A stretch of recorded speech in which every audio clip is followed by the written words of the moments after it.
Hello प्यारे साथियों, English coaching classes में आप सब लोगों का स्वागत है। हम लोग अपनी इस क्लास में की सीटेट पेपर 2 जो आपका 2019 में हुआ था, उसके जो है कि गणित के प्रश्नों को देख रहे थे। ठीक है, 31 से लेकर के 45 तक के प्रश्नों को हम लोगों ने देख लिया था।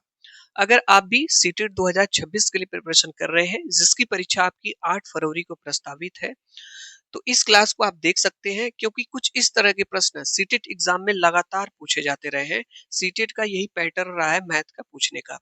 तो बहुत ही इंपॉर्टेंट प्रश्न होने वाले हैं। इससे पहले की क्लास में आपको 31 से लेकर के 45 तक के प्रश्नों को हमने करा दिया है।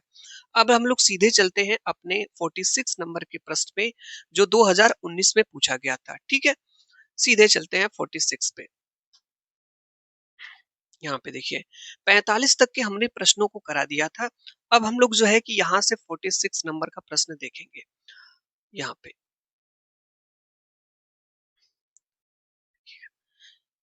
सभी प्रश्न आपके लिए इंपॉर्टेंट है। क्लास को आप पूरा कंप्लीट देख करके जाइएगा, क्योंकि ऐसे ही प्रश्न आपके सीटेट 2026 में आएंगे। देखिए 46 नंबर का प्रश्न है, क्या पूछा गया यहाँ पे है, अंकों 5, 9, 0, 2, 8 और 6 से बिना पुनरावर्ती के मतलब बिना रिपीट किए हुए जितने भी हैं, 6 अंकों की बनाई जा सकने वाली सबसे बड़ी और सबसे छोटी संख्याओं का योग है। यानी प्रश्न क्या कह रहा है, ध्यान से समझिएगा। 5 है, 9 है, 0 है, 2 है, 8 है, 6 है। तो 1, 2, 3, 4, 5, 6 गो अंक है।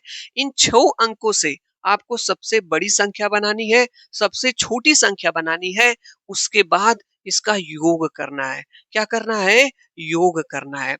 तो हम आपसे पूछ रहे हैं, हम आपको दे दे रहे हैं 5, 9, 0, 2, 8 और 6। ये मैंने आपको 6 अंक दे दिया और मैंने आपसे कहा इससे सबसे बड़ी संख्या बनाइए। सबसे बड़ी संख्या बनाइए। कितने अंक की? 6 अंक की बनानी है। ठीक है, कितने अंक की बनानी है? 6 अंक की सबसे बड़ी संख्या बनानी है। तो क्या आप बनाएंगे? तो देखिए, सबसे बड़ी अगर संख्या बनानी होगी तो आप कहेंगे सर जो सबसे बड़ा नंबर है उसको सबसे पहले लिखिए। तो सबसे बड़ा इसमें से कौन है? 9 है, 9 लिख लेंगे। फिर 8 है, 8 लिख लेंगे। फिर कौन है? 6, 6 लिख लेंगे। फिर 5 लिख लेंगे। फिर 2 लिख लेंगे और अंत में 0 लिख लेंगे। और आपका यही जो है कि 98, 65, 20, 98, 65, 20, यही 6 अंक की सबसे बड़ी संख्या हो जाएगी। हो गई। यहाँ पे कहा था कि 6 अंकों की सबसे बड़ी संख्या हमने बना लिया। अब हम आपसे पूछ रहे हैं 6 अंकों की सबसे छोटी संख्या बनाइए। बना लेंगे? कहेंगे हाँ सर, हम बना लेंगे। चलिए बनाइए आप। 6 अंक की 6 अंक की सबसे छोटी संख्या, सबसे छोटी संख्या। तो देखिए, जब सबसे छोटी बनाना रहेगा तो इसमें से सबसे छोटा नंबर लेंगे। सबसे छोटा नंबर लेंगे। कहेंगे सर सबसे छोटा इसमें देखा जाए तो सर 0 है। 0 ले ले? हाँ ठीक है, 0 ले लीजिए। उससे बड़ा कौन है? 2 है, 2 ले लीजिए। फिर 6 है, नहीं 5 है, 5 ले लीजिए। फिर 6 है सर, 6 हो जाएगा। फिर उसके बाद 8 हो जाएगा। फिर 9 हो जाएगा। हम आपसे पूछ रहे हैं ये कितने अंक की संख्या है? 1, 2, 3, 4, 5, 6। ये 6 अंक की सबसे छोटी संख्या है? नहीं। 6 अंक की सबसे छोटी संख्या ये नहीं है। ये आपका गलत है। आप कहेंगे ऐसा क्यों सर? अभी तो आप कह रहे हैं कि सर सबसे छोटी बनाना है तो 0 लीजिए पहले। तो हमने 0 तो यहाँ पे लिया था सर, गलत क्यों हो गया? तो हम आपको बता दें, ये 5 अंकों की हो गई। कितने अंकों की? 5 अंकों की हो गई। भाई 0 का तो कोई मतलब नहीं है। 1, 2, 3, 4, 5 अंक, लेकिन बनाना कितने अंक की है? 6 अंक की बनाना है। इसीलिए इस 0 को आप यहाँ पे रखेंगे, बीच में रखेंगे। अब अब कहेंगे सर क्या बनाए? तो सबसे छोटी संख्या यहाँ पे अब 2 लेंगे, उसके बाद 0 लेंगे। अगर आप पहले ही 0 ले लेंगे तो ये 5 अंक की हो जाएगी। ध्यान यही देना है। 2 हो गया, 0 हो गया। इसके बाद इससे बड़ी लीजिए, 5 हो गया। इससे बड़ी, इससे बड़ी यहाँ पे क्या हो गया? 6 हो गया। फिर 8 हो गया। यहाँ पे क्या हो जाएगा? 9 हो गया। ये हो गई आपकी 6 अंक की सबसे छोटी संख्या। क्या हो गई? 6 अंक की सबसे छोटी संख्या हो गई। ये क्या हो गई? 6 अंक की सबसे बड़ी संख्या। लिख लिए? हाँ सर लिख लिए। उसके बाद करा योग ज्ञात कीजिए। योग मतलब दोनों को जोड़ लीजिए। तो चलिए जोड़ लेते हैं। यहाँ पे 9 हो जाएगा, 8 2 10 हो जाएगा, 6 5 11 1 12 हो जाएगा, इसका हासिल यहाँ पे था। फिर इसका भी एक हासिल यहाँ पे है, 6 5 11 और 1 12 हो जाएगा, 8 1 9 हो जाएगा, 9 2 11 हो जाएगा। यहाँ पे ये हमारा आ गया, ठीक है? 11 92 209, ठीक है? ये किसी ऑप्शन में है, यहाँ पे देखिए 11 है 92 209, 11 92 290 ये नहीं है, 11 92 209 यही वाला ऑप्शन आपका सही हो जाएगा। प्रश्न कुछ भी कठिन था?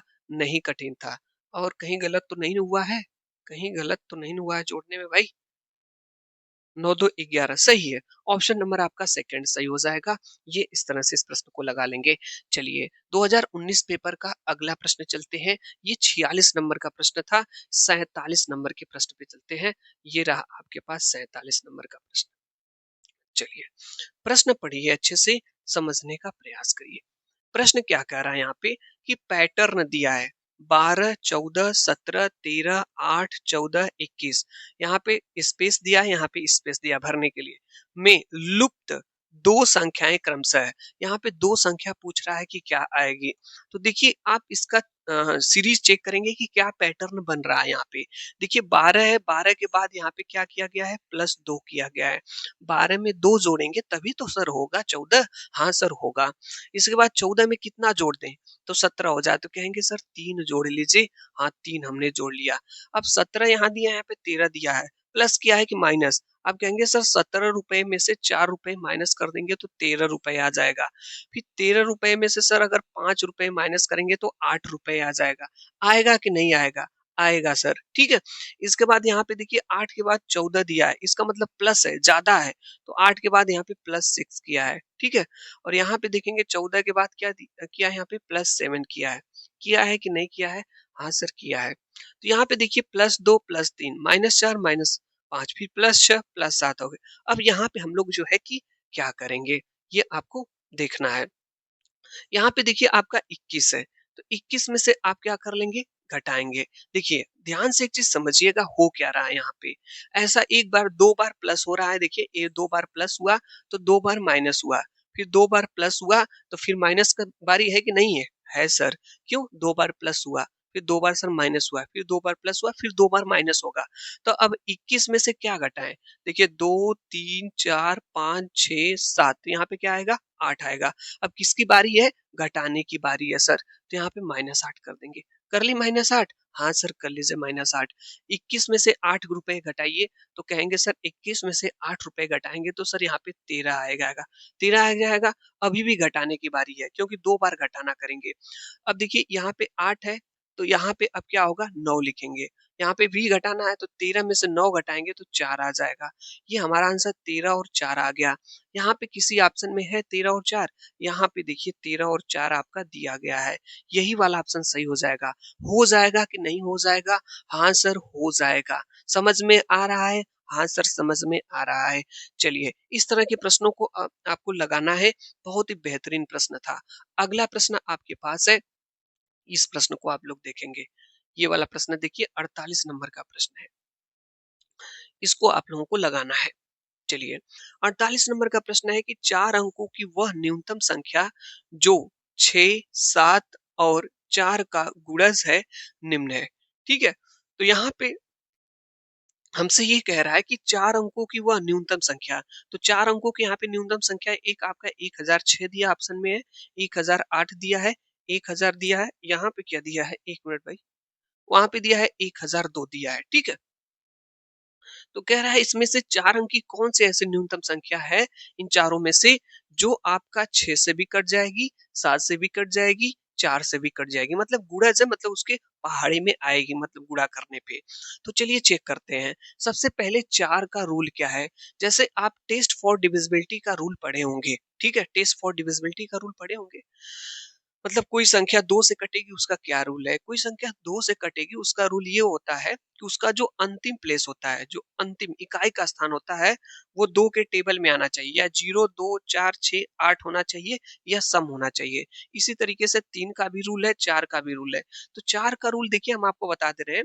कोई संख्या आपको चेक करनी है कि 4 से कैंसिल होगी कि नहीं होगी, तो उसके इकाई का स्थान और दहाई के स्थान में आप जो है कि 4 का भाग दे लिया करिए। अगर वो संख्या पूरी तरीके से कैंसल हो जाए तो वो पूरी नंबर कट जाएगी। जैसे आप कहेंगे सर कुछ क्या बता रहे हैं समझ में नहीं आ रहा है। ध्यान से देखिए। जैसे यहाँ पे 1006 है, तो यहाँ पे अंतिम में इकाई का स्थान और दहाई का स्थान देखेंगे और 0 6 में 4 का भाग दीजिए। ये 4 से कटेगी? नहीं कटेगी, तो ये ऑप्शन आपका नहीं होगा। यहाँ पे देखिएगा 08 है, 08 है, ये 4 से कटेगा तो ये ऑप्शन आपका हो सकता है। ये देखिएगा 00 है, 4 से भाग देंगे 00 में तो ये भी हो जाएगा, हो सकता है। लेकिन ये देखिए 00 में इस 02 में 4 का भाग देंगे तो कटेगा? नहीं सर, ये भी नहीं होगा। तो 2 ऑप्शन हमें अभी बचे हुए हैं। अब यहाँ पे 7 से ना चेक करके आप 6 से चेक कर लीजिए। 6 का रूल क्या होता है? अगर कोई नंबर 2 से कैंसिल हो रही है और 3 से, तो वो 6 से भी कैंसिल हो जाएगी, कट जाएगी। तो 2 का क्या नियम है? उसके इकाई के स्थान में 2 का भाग दिया जाता है। जैसे इसके इकाई का स्थान में, जो इकाई का स्थान यहाँ पे, इसमें 2 का भाग दीजिए, 2 चौको 8, कट जाएगा। और 3 का क्या नियम है भाई? 3 का नियम ये कहता है कि सबको जोड़ लीजिए और सबको जोड़ करके 3 का भाग दीजिए। जैसे 8 और 1 जोड़ लीजिए 9, 9 में 3 का भाग दीजिए तो ये कट जाएगा। मतलब ये जो नंबर है ना, 2 से भी कैंसिल होगी, 3 से भी। जब ये 2 से भी कैंसिल हो जाएगी, 3 से भी कैंसिल हो जाएगी, तो ये 6 से भी कैंसिल हो जाएगी। अब ये 3 से कैंसिल होगी, 2 से तो हो जाएगी, 0 में भाग देंगे 2 का। लेकिन 3 से नियम है सबको जोड़ लीजिए, तो सबको जोड़ेंगे तो 1 आएगा और 1 में 3 का भाग देंगे तो नहीं कटेगा। इसका मतलब ये भी नहीं होगा। तो फाइनली जो हमारा आंसर है आपका ऑप्शन नंबर सेकंड सही हो जाएगा। ठीक है, ये संख्या आपकी 7 से भी कट जाएगी। नहीं है तो देख लीजिए 1008 में 7 का भाग दे करके ये 7 से भी कैंसिल हो जाएगी। 7 एकम 7, 3 हो जाएगा। यहाँ पे फिर 7 चौको 28 हो जाएगा। 2 हाथ यहाँ पे बचेगा, फिर यहाँ लाएंगे 8, फिर 7 चौको 28 हो जाएगा। तो यानी ये ऐसी नंबर है जो 6 से भी, 7 से भी, 4 से भी कैंसिल हो जाएगी आपकी। तो इसका आंसर आपका सेकंड हो जाएगा। चलिए नेक्स्ट प्रश्न पे चलते हैं। ये रहा आपके पास अगला प्रश्न। ये मैथ पेडागोगी का पूछा गया 49 पेडागोजी से प्रश्न पूछा गया आपका 49 नंबर का। निम्न में से किस एक की निश्चित लंबाई होती है? इसमें से कौन ऐसा है जिसका एक निश्चित लंबाई होती है? एक किरण की, एक समतल की, एक रेखा की, एक रेखाखंड की। तो इसका राइट आंसर हो जाएगा आपका जो है एक रेखाखंड। खंड मीन्स लाइन सेगमेंट। यानी लाइन सेगमेंट जो होता है, एक रेखाखंड जो होता है, इसकी एक निश्चित लंबाई होती है। जैसे ये किरण की कोई निश्चित लंबाई नहीं है, पता नहीं कहाँ तक जाएगी। समतल का भी कुछ नहीं पता है, एक रेखा का भी नहीं पता है आपका। लेकिन रेखाखंड जो होता है सीमित होता है। क्या होता है? सीमित होता है आपका। यही बात यहाँ पे कही गई है, निश्चित लंबाई इसकी होती है। चलिए आगे चलते हैं अगले प्रश्न पे।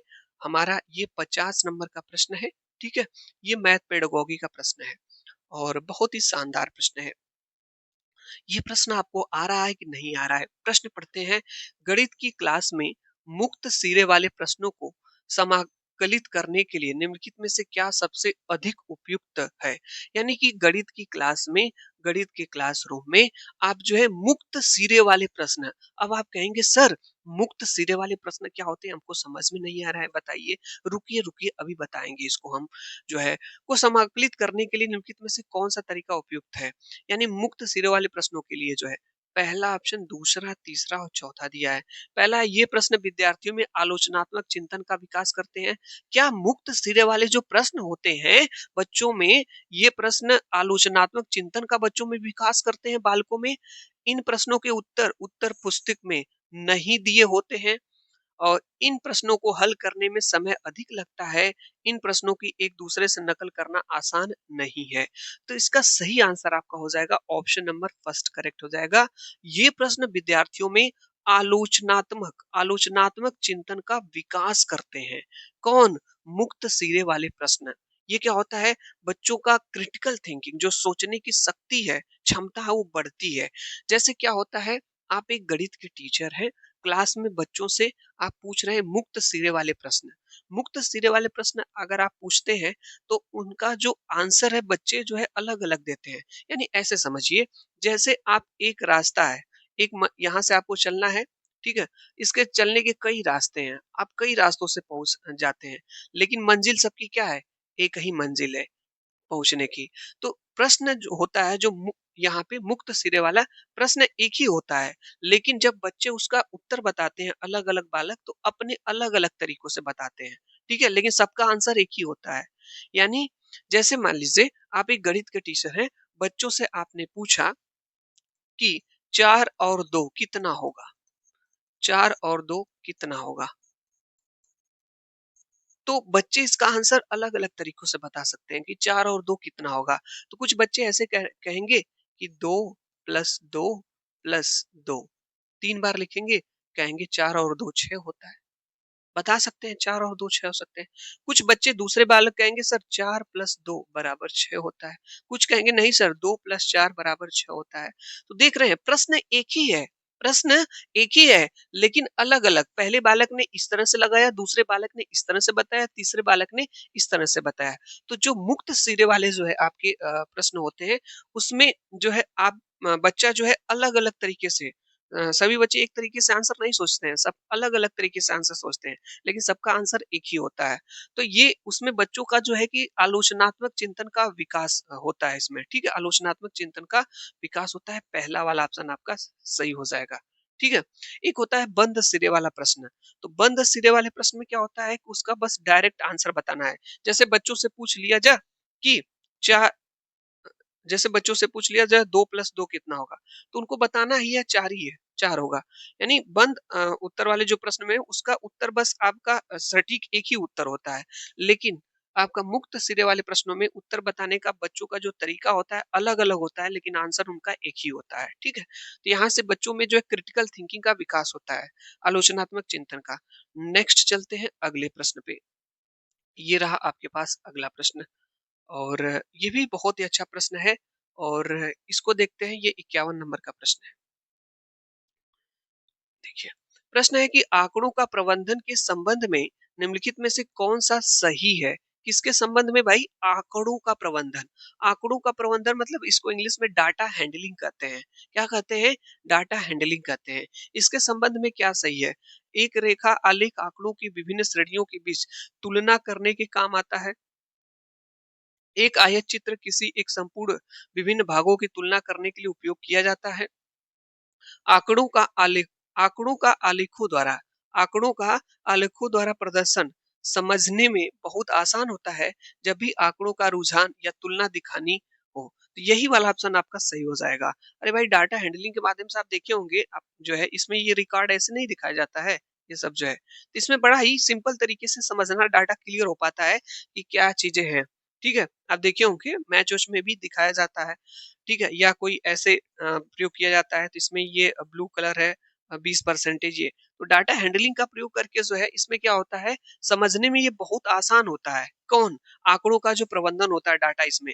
जब भी आंकड़ों का रुझान या तुलना दिखानी हो तो इसके माध्यम से आप बेहतर तरीके से समझा सकते हैं, दिखा सकते हैं, ये आसान होता है। यही होता है आपका जो है आंकड़ों का प्रबंधन डाटा हैंडलिंग के संबंध में यही है। ये जो है प्रदर्शन समझने में बहुत आसान होता है ये। और आंकड़ों का रुझान और तुलना भी दिखानी आसान होती है। तुलना भी आराम से यहाँ पे की जाती है। चलिए, अरे भाई हाँ, चलिए नेक्स्ट चलते हैं। ये देखिएगा,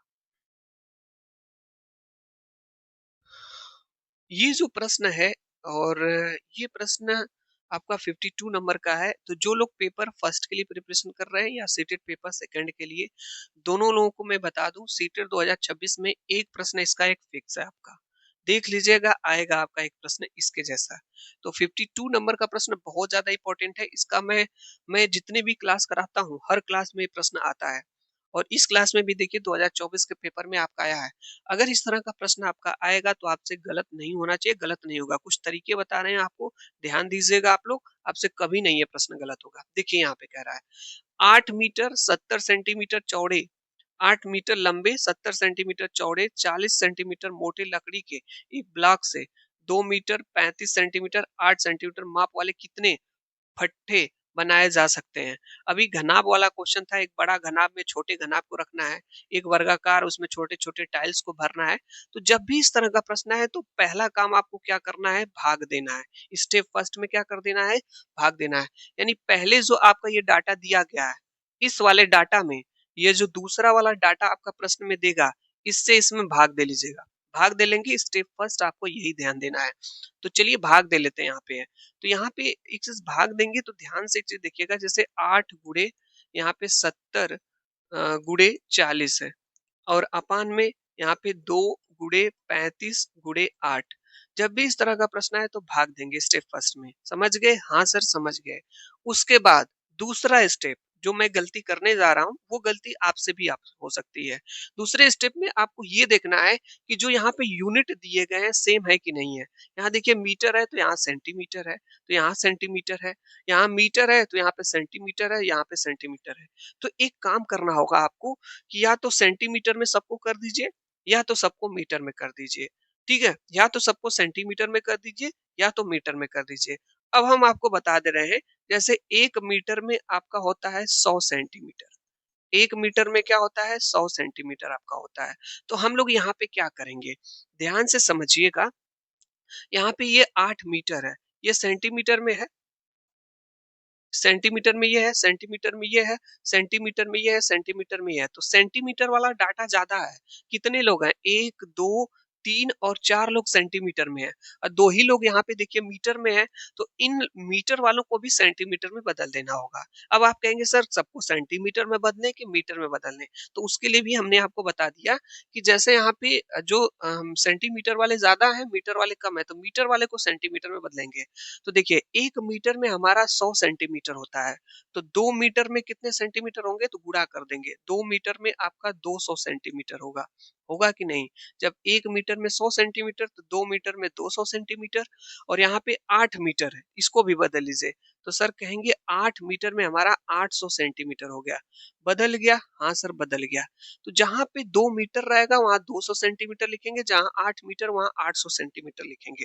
तो यहाँ पे यही गलती आपसे होगी। पहला स्टेप भाग देना है, दूसरे स्टेप में आपको जो है इसके यूनिट को, इसकी इकाइयों को सेम कर लेना है। कर लेंगे? हाँ सर। तो यहाँ पे देखिए हम गलती किए थे, ये 8 अब नहीं रहेगा, ये क्या रहेगा? 800 रहेगा। ठीक है, क्योंकि मीटर में था। ये 70 था, ठीक है, सेंटीमीटर में 70 यहाँ पे इंटू 70 रख लेते हैं, इंटू यहाँ पे आपका 40 है तो 40 रख लेते हैं, बटे में अपान में। अब यहाँ पे देखिए 2 है, तो 2 ये नहीं रहेगा, 200 रहेगा, गुणे यहाँ पे 35 हो जाएगा, गुणे 8 हो जाएगा। अब इसको लगा लीजिए यहाँ पे। देखिए 200 से 200 एक कम 200, 200 चौक को 800, ठीक है? यहाँ पे 35 से कम 35, 35 दूना यहाँ पे 70 हो जाएगा। 8 एक कम 8, 8 पाँचे 40 हो जाएगा। होगा कि नहीं होगा? हाँ सर होगा। गुणा कर लीजिए, 4 यहाँ बचा, यहाँ पे 2, 4 दूना 8, पाँचे यहाँ पे क्या हो जाएगा? 40। तो यहाँ पे जो है कितने फट्टे बनाए जा सकते हैं? तो 40 फट्टे बनाए जा सकते हैं। ये किसी ऑप्शन में है यहाँ पे? हाँ, यहाँ पे देखिए ऑप्शन नंबर सेकंड दिया है। तो इस तरह से इस प्रश्न को हम लोग जो है लगा लेंगे बहुत ही सिंपल तरीके से। पहले भाग दीजिएगा, उसके बाद यूनिट सेम कर लीजिएगा। यूनिट सेम कर लेंगे, आपका आंसर आ जाएगा। नहीं तो गलत हो जाएगा आपका, ठीक है? चलिए, आगे चलते हैं। अगला प्रश्न यहाँ पे। ये देखिए मैथ पेडागोजी का प्रश्न यहाँ पे है। हाँ, यहाँ पे है आपका, शिक्षण का प्रश्न है आपका।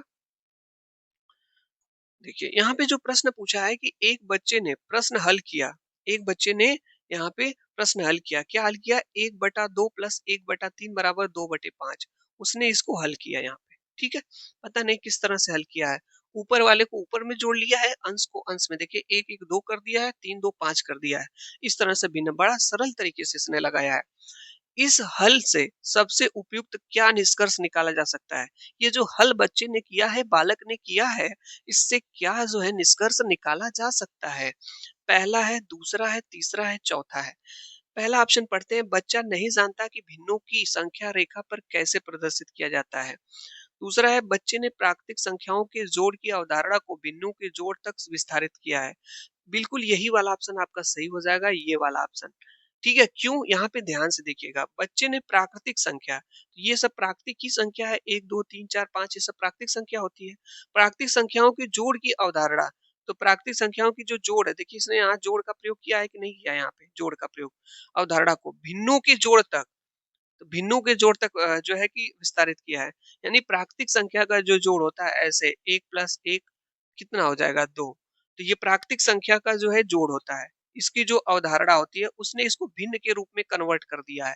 यानी उसको ये नहीं पता है कि भिन्न के रूप में ऐसे नहीं लगेगा, पहले एलसीएम लेंगे, फिर उसके बाद प्रोसेस होगा।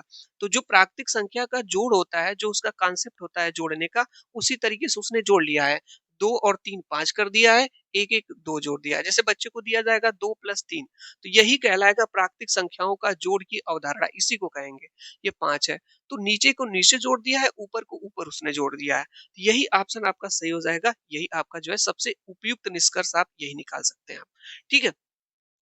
अब यहाँ पे दिया है बच्चों को संख्याओं को जोड़ना नहीं आता। अरे जोड़ना नहीं आता तो जोड़ा है तो कुछ तो जोड़ा ही है। अब बच्चे को लघुत्तम समापवर्तक लेना नहीं आता। अच्छा, बच्चे को लघुत्तम समापवर्तक लेने नहीं आता, तो हमेशा आपको एक लॉजिकल आंसर सर्च करना है। ऑप्शन नंबर आपका सेकंड सही हो जाएगा।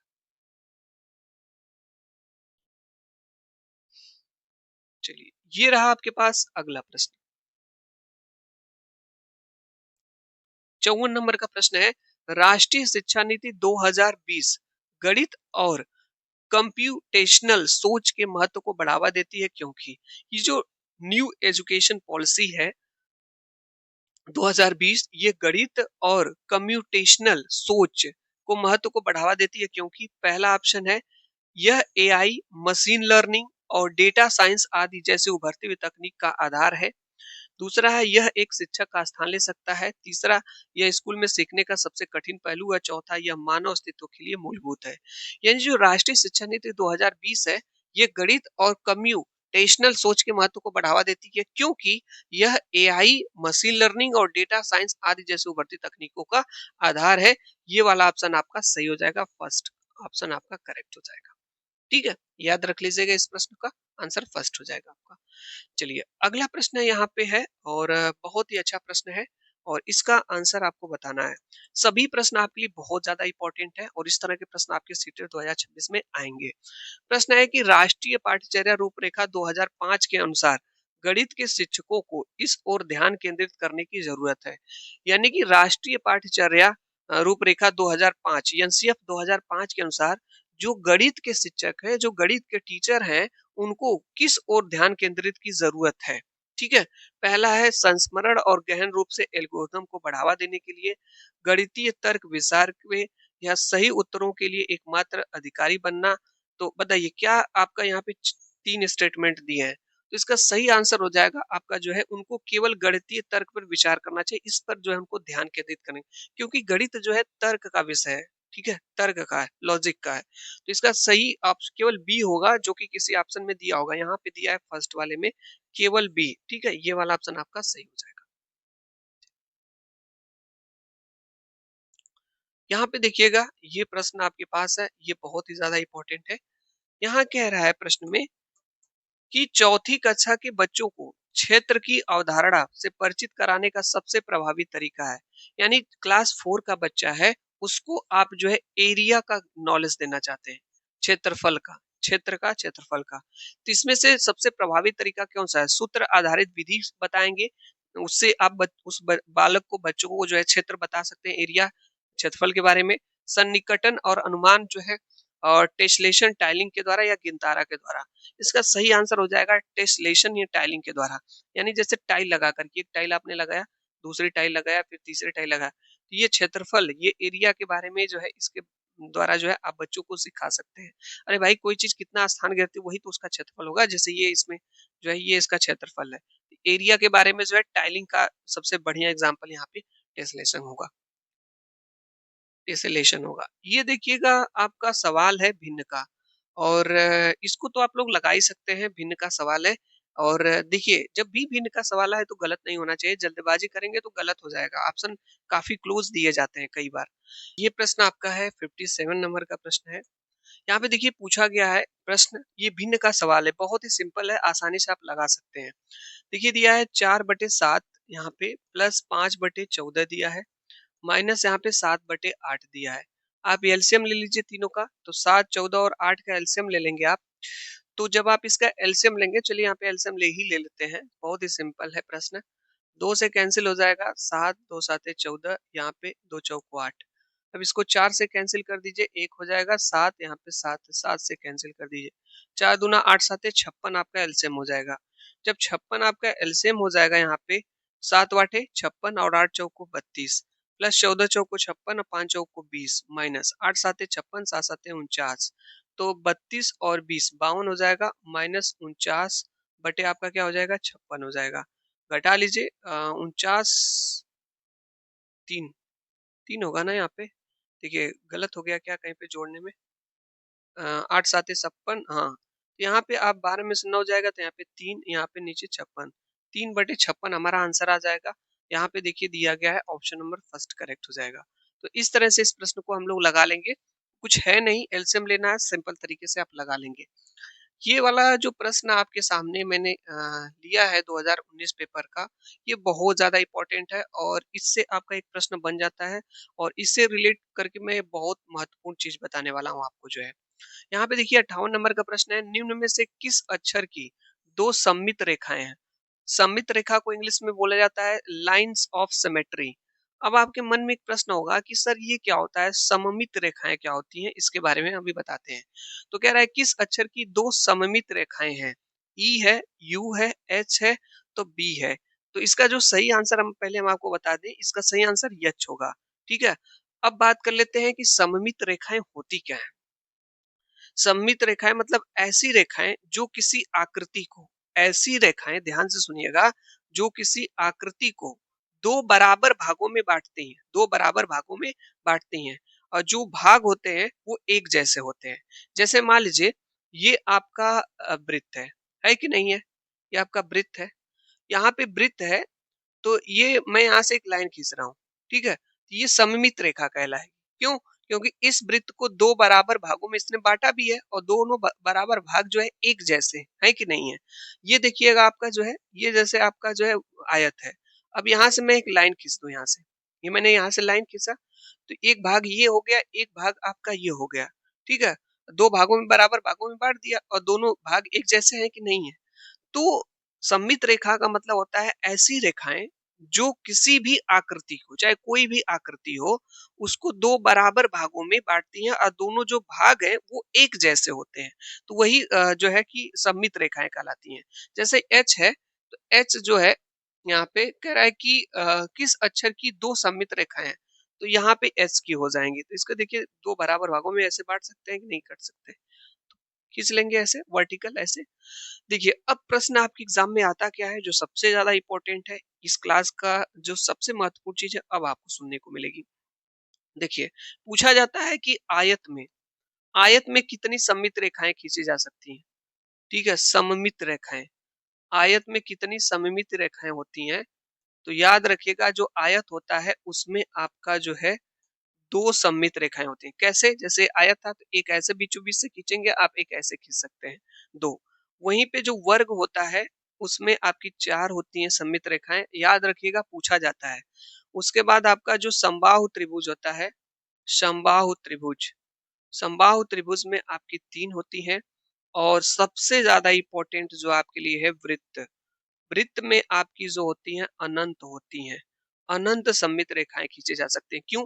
एक इधर से खींचिए तभी बीचों बीच, एक इधर से खींचिए तभी बीचों बीच, ऐसे खींच सकते हैं, ऐसे अनंत तो आप खींच सकते हैं। ठीक है, बराबर भाग में इसको बांट सकते हैं, अनंत या अनेक। इसके बाद जो एक चीज सबसे ज्यादा पूछा जाता है, वो पूछा जाता है तितली या मानव चेहरे में। जैसे तितली या हम लोगों के मानव चेहरे में कितनी सममित है, तो उसका याद रखिएगा। जैसे तितली होगा, तितली या मानव चेहरा होगा, मानव मुख या मानव चेहरा, तो इसमें आपका जो है कि लगभग एक, मतलब एक नहीं लगभग एक जो है, लगभग एक। बहुत ज्यादा इंपॉर्टेंट चीज मैं आपको बताया हूँ, इस चीज को आप ध्यान रखिएगा। ठीक है, और जो यच अक्षर है उसमें कितनी सममित रेखाएं? दो। आयत में कितनी? दो। वर्ग में कितनी? चार। समबाहु में कितनी? त्रिभुज में तीन। त्रिभुज में भी तीन ही होती हैं। वृत्त में अनंत, ये सबसे ज्यादा इंपॉर्टेंट है, किसमें अनंत या अनेकों खींची जा सकती है? तो वृत्त में। और तितली या मानव जो चेहरा होता है लगभग एक होता है, लगभग एक नहीं होता, एक कंप्लीट नहीं होता, लगभग एक होता है आपका। तो ये आपका सममित रेखाएं आपको समझ में आ गया होगा। चलिए आगे चलते हैं। ये आपका इसके बाद की एक प्रश्न लास्ट आपका है। ठीक है, चलिए यहाँ पे देखिए दिया है, निम्नलिखित में से कौन सा भारतीय गणित से संबंधित नहीं है? कौन सा इसमें से मैथमेटिशियन है जो गणित से संबंधित नहीं है? सूर्य सिद्धांत है, बौधायन शुल्ब सूत्र है, लीलावती है या चरक संहिता है? तो हम आपको बता दें सूर्य सिद्धांत, लीलावती और बौधायन शुल्क सूत्र ये लोग गणित से संबंधित है। ये चरक संहिता ये विज्ञान से संबंधित है, ये इनसे गणित से संबंधित नहीं है। ठीक है, तो सही आंसर आपका ऑप्शन नंबर 4 है, पूछा था नहीं। और इस क्लास का अंतिम प्रश्न आपका, और 2019 पेपर आपका ये अंतिम प्रश्न है। एकदम ऐसा ही पेपर आपका जो है 2026 में आपको मे बी पॉसिबल देखने को मिले। इसी तरह के पैटर्न पे ऐसे ही क्वेश्चन आपको मिलेंगे देखने के लिए। ठीक है? तो चलिए अंतिम प्रश्न का अभ्यास कर लेते हैं और मैं आपको बता दूं ये जो स्थानीय मान वाला प्रश्न है ना बड़ा फेवरेट है सीटेट का और कई बार एग्जामों में आया है, इस बार भी आ सकता है आपका है। ये 60 नंबर का प्रश्न यहाँ पे है कि संख्या यहाँ पे दिया है 35, 28, 76 में 5 और 7 के स्थानीय मानों का अंतर बताइए। तो यहाँ देखिए 35 दिया है, 28 दिया है और यहाँ पे 76 दिया है। 5 का स्थानीय मान और 7 का पूछा है। तो चलिए 7 का स्थानीय मान निकालते हैं। 7 गुणे ये इकाई दहाई के स्थान पे, तो 10 का गुणा कर देंगे 70 हो जाएगा। होगा कि नहीं होगा? हाँ सर होगा। फिर 5 का निकालना है, तो चलिए 5 का निकाल लेते हैं। 5 गुणे इकाई दहाई सैकड़ा हजार 10,000, कितने का गुणा कर देंगे? 10,000 का गुणा कर देंगे इसमें। ठीक है, 1,000 का तो गुणा हुआ, 10,000 का कर देते हैं। तो यहाँ पे 5 एक कम 5 हो जाएगा और यहाँ पे 40 हो जाएगा। 40 लिख लीजिए। तो 5,000 में से 70 रुपया को घटा दीजिए। तो 5,000 में से नहीं है, हाँ ये 5,000 नहीं है भाई, 50,000 है। ठीक है, में से 70 को घटा देना है। तो यहाँ 0 हो जाएगा, 10 में 7 जाएगा, 3 हो जाएगा, यहाँ 9 हो जाएगा, यहाँ 9 हो जाएगा, यहाँ पे 4 हो जाएगा। तो 49,930 ये किसी ऑप्शन में है 49,930, यहाँ पे दिया गया है 49,930। ऑप्शन नंबर आपका थर्ड सही हो जाएगा। तो स्थानीय मान का भी क्वेश्चन आ जाता है। इसी से एक प्रश्न पूछता है जातीय मान कह देता है कभी कभी। जातीय मान या अंकित मान, दो चीज बता दे रहा हूँ आपको। प्रश्न पूछता है जातीय मान या कहता है अंकित मान। अंकित मान, तो अगर आपसे प्रश्न में जातीय मान और अंकित मान किसी चीज का पूछे तो वही होता है। जैसे मान लीजिए इसमें आपसे पूछ ले कि 6 का जातीय मान बताइए, 6 होगा। 6 का अंकित मान 6 होगा। जैसे 2 का पूछ ले जातीय मान तो 2 होगा। 2 का अंकित मान 2 ही होगा। तो जिसका पूछा जाएगा वही नंबर वही अंक आपका होता है। ठीक है, लेकिन स्थानीय मान इस तरह से आपका निकालते हैं। तो स्थानीय मान, जातीय मान, अंकित मान आप समझ गए। इस पे क्वेश्चन आएगा तो आप लगा लेंगे। ये 2019 का पेपर था जिसमें मैंने आपको 2 क्लास में इसको हमने कंप्लीट खत्म किया। ये सीटेट पेपर 2 का था। ठीक है, अगली क्लास में एक नया प्रीवियस ईयर क्वेश्चन पेपर आपके लिए लेकर के आएंगे। यदि यह क्लास आपको अच्छी लगी हो तो हमारे इस channel English coaching classes channel को सब्सक्राइब करके हमारे इस चैनल से जुड़ जाइए। डेली आपको एक मैथ की क्लास जो है आपको एक दिन में मिलती ही है। जब आपको समय मिले आप हमारी इस क्लास से जुड़ करके जो है आप मैथ पढ़ सकते हैं। अगर आप कंप्लीट मैथ पढ़ना चाहते हैं, जैसे आपको ये पहली बार क्लास हमारी देखने को मिली है, तो हमारे इस चैनल पे प्लेलिस्ट वाले कॉलम में जाएंगे आप। वहां पे प्लेलिस्ट वाले जब आप कॉलम में जाएंगे, मैं आपको यहाँ पे दिखा दूं, एक मिनट भाई। ठीक है, इंटरनेट नहीं है। प्लेलिस्ट वाले कॉलम में जाएंगे तो सीटेड तो 2026 मैथ पेपर 2 के नाम से, पेपर 2 के नाम से जो है प्लेलिस्ट बनी है। 2-3 क्लास ही अभी हमने उस पे अपलोड किया है, आप जाकर के देख सकते हैं। उसमें आपको सीटेड 2026 में जिस तरह के प्रश्न आएंगे उसी तरह के प्रश्नों का हम आपको अभ्यास कर रहे हैं। अगर आप पेपर 1 के लिए मैथ पढ़ना चाहते हो तो पेपर 1 के लिए भी वहाँ पे सीटेड 2026 पेपर 1 के नाम से प्लेलिस्ट है, जाकर के आप देख सकते हैं। डेली आपको एक मैथ की क्लास मिलेगी, आप जाकर के चेक कर सकते हैं, पढ़ सकते हैं। जब भी आपको समय मिले अच्छे से पढ़ते रहिए, मस्त रहिए, खुश रहिए, डेली प्रश्नों का अभ्यास करते रहिए। 20-25 प्रश्न अपने से भी लगाने का आप अभ्यास जरूर किया करिए। जैसे आपने ये पढ़ लिया हमसे, हमने आपको बता दिया और सबसे बड़ी कमी आपकी यही होगी कि आपने पढ़ लिया इस प्रश्न को, अरे सर हो गया। इस प्रश्न को आप अपने से भी लगाने का एक बार अपने से तो लगाइए, शुरू से अंत तक एक बार देखिए मैं लगा पा रहा हूँ कि नहीं। इसको तो हमने सोल्यूशन कराया है, आप इसको लगा करके देखिए हर प्रश्न को। ठीक है, तो हर प्रश्न को आप लगाएंगे दोबारा, इसीलिए कहते हैं कि प्रश्न को कम से कम एक प्रश्न को 2 से 3 बार लगाइए और लगाए रहेंगे, अभ्यास किए रहेंगे तो अच्छा स्कोर कर लेंगे, वहाँ कोई दिक्कत आपको नहीं होगी। क्लास देखने के लिए आप लोगों का बहुत-बहुत धन्यवाद। Thank you so much. मस्त रहिए, खुश रहिए, अच्छे से पढ़ते रहिए।